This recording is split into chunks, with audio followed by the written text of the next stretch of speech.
and welcome in to be our guest. And today our guest is somebody that can be very useful to you in a number of ways in our community, because they've done it for many, many years. Our guest is Joanne Johnson, and you are the Executive Director of Hands-On River Region. That's right. Which, when you think about it, the River Region is actually 5 counties, isn't it? Correct. When you look at Montgomery, Elmore, Autauga, Lowndes, and Macon. That comprises the River Region.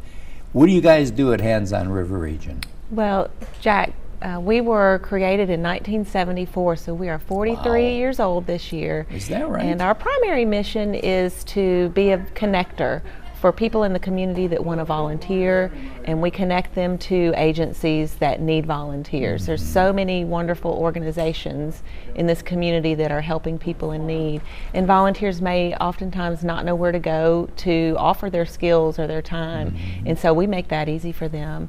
But we also manage several other programs. One is the 211 helpline, where we connect people to social services. We also operate the area's largest Christmas charitable giving program, the Christmas Clearinghouse. We do disaster recovery and preparation services. And then we also connect homeless individuals to shelters and resources that can bring them out of their situation and get them sustainable housing. Wow. I saw a guy this morning, you said homeless. He was walking down the street, and somebody said, we were at a restaurant eating breakfast, pointed out, said, look at that guy. We didn't know how he could walk. He had so much stuff, a backpack on his back and arms loaded with stuff going down there. We said, where's he going? Right. And, you know, he was probably homeless. What your organization was initially called Information and Referral, wasn't it? When it was the Voluntary Action Center. That's right. First. Part of United Way. Correct. Yes. And United Way and the Junior League of Montgomery actually established our agency. Okay. And so we were the Voluntary Action Center, and then we turned into the Volunteer and Information Center when we took on that component of connecting people that needed help to resources. And then a few short years ago, we partnered with our national accreditation agencies, the Hands-On Network. Okay. A lot of the voluntary action centers across the country were changing over to that. It's more of a brand, it's recognizable. Hands-On really describes what we do. Absolutely. And so we just felt that was a natural fit to do. I don't think we're changing our name again anytime soon. The 211 number, yes. you have mentioned that before with other guests that we've had.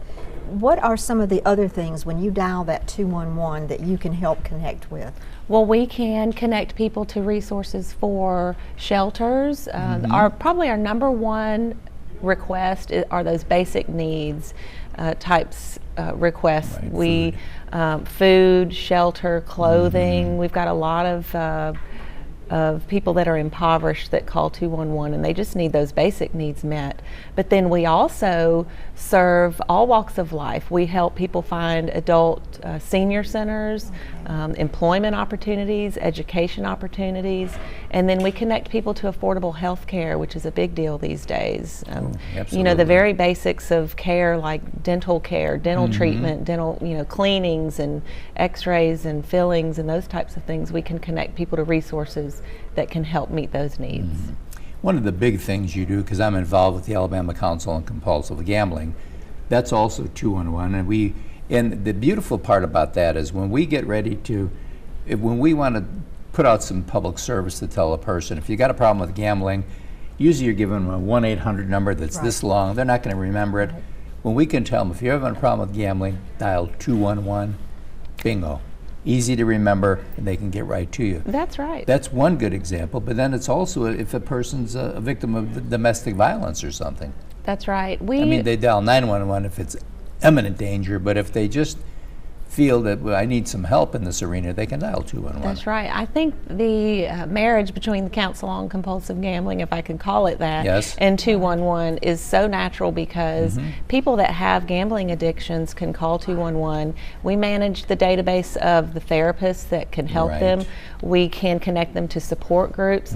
But then, gambling addiction isn't just all by itself. There No. might be other issues. Family true. issues. That's Impacting true. the family, the jobs, Finances. the finances, Finances, for sure. and maybe some marital counseling or Mm-hmm. or help with the children and that sort of thing. So because 211 is a comprehensive system, we can then connect them to not only the therapist that can help them with their addiction, but then the other wraparound type services that they might need. Joanne, thank you so much for all that you guys do. Thank It's you a very fabulous organization. I've always been 100% sold on it.